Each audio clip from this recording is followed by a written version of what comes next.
À toi, Josiane. Oui, alors non seulement le terroir n'est pas ringard, comme l'a bien montré Jean-Robert Pitt, mais c'est aussi un lieu littéraire. Et le roman de terroir, c'est une spécialité, une spécificité assez française.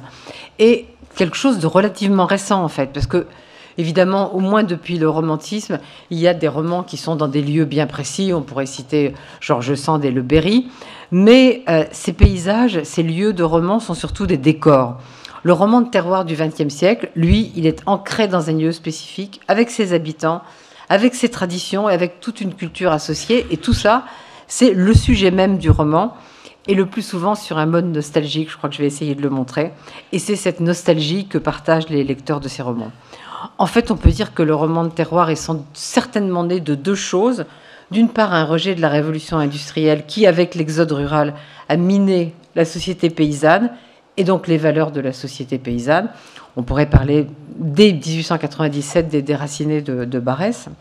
Et puis l'émergence dans les années 1950 d'une sociologie de la paysannerie. Et le roman de terroir qui est très réaliste, c'est sûrement nourri de tout ça. Et puis la notoriété de l'école des Annales et les études historiques sur la paysannerie. Je ne vais pas m'attarder sur lui, mais on pourrait parler longuement de Claude Michelet comme un représentant de cette tendance-là. Alors, ne restons pas quand même trop français. Il y a d'autres pays qui ont une littérature marquée par, je dirais, un enracinement, mais je crois quand même que c'est totalement différent. Je dirais un mot des États-Unis avec les écrivains du Sud. Bien sûr, je vais exclure Faulkner parce que je pense que son génie dépasse tout enracinement et que le fait d'avoir créé un comté fictif pour le lieu de ses romans était une manière justement de mettre à distance cet enracinement. Mais il est clair que Carson McCullers, Tennessee Williams, Eudora Welty, Flannery O'Connor sont des écrivains qui écrivent le Sud, qui écrivent sur le Sud ou à partir du Sud, soit de manière négative, comme Carson McCullers, soit pour marquer une appartenance. Mais c'est toujours pas ce que j'appellerais du roman de terroir. En France, au XXe siècle, déjà, des écrivains ont exploité ce qu'on pourrait appeler une veine régionaliste, au premier chef Jean Giono, mais je ne dirais pas non plus que leurs livres sont des romans de terroir au sens de Pierre Magnan, si on reste dans les territoires de Giono vers le sud, Henri Vincenot, si on vient par ici, ou Michel Péramore, Gilbert Borde, Christian Signol. Et je vais sans doute parler un peu plus de Christian Signol parce que c'est celui que je connais le mieux. Ces livres, à mon avis, sont vraiment emblématiques du roman de terroir. On y trouve l'apologie des valeurs représentées par la terre et la ruralité, authenticité, simplicité, et surtout, ça nous ramène à notre thème d'aujourd'hui, permanence de l'identité par la transmission. Et ça, c'est la notion qui est centrale dans tous ces romans de terroir, qui sont souvent des sagas familiales d'une France, disons, d'avant la télévision, ou du début de la télévision, d'une France qui a du mal à passer du 19e au 20e siècle. Je pourrais citer par exemple la trilogie de Signol qui s'appelle La Rivière Espérance, que peut-être vous avez vu puisqu'il y a eu une adaptation télévisée, ou toujours de Signol, c'est Les Messieurs de Grandval, qui est la saga d'une famille d'un maître de forge qui commence au 19e siècle. Et justement, ça rassemble tout à fait ce qu'on peut dire sur cette notion de transmission sur laquelle il faut insister, parce qu'on le voit dans Les Messieurs de Grandval, une partie des acteurs du livre et une partie des lecteurs de Signol sont en fait les gens venus à la ville qui, même s'ils ont réussi, ont le sentiment d'avoir abandonné cette transmission et en ont de la nostalgie et viennent la retrouver dans ses romans.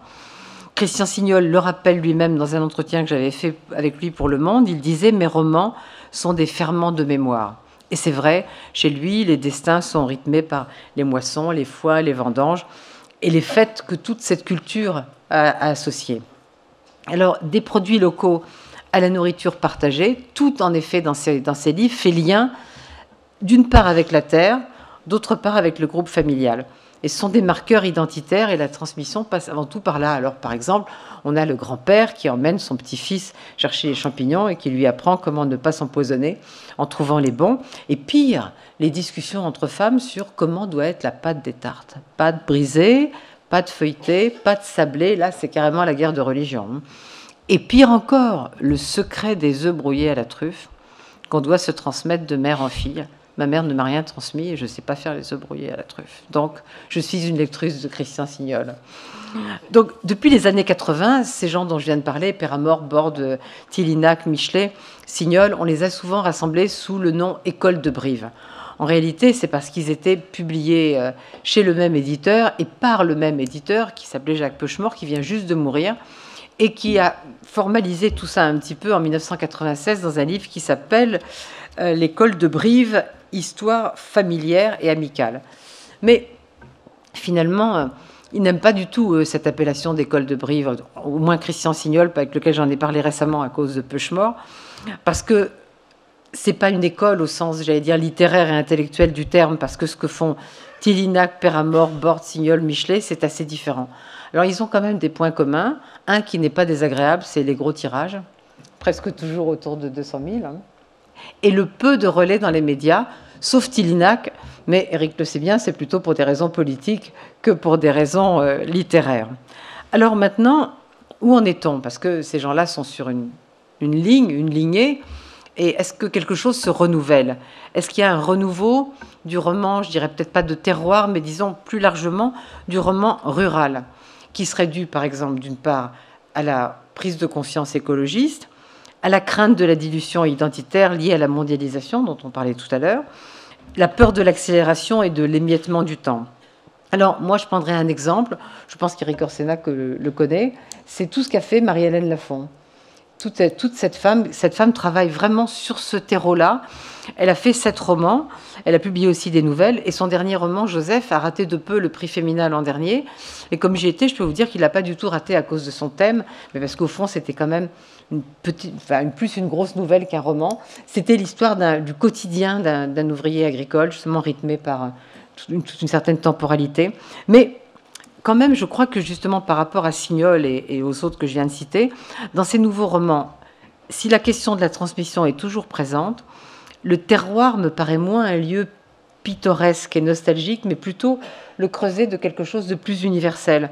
Ce qui était, on pourrait le dire, au fond déjà le cas chez Giono.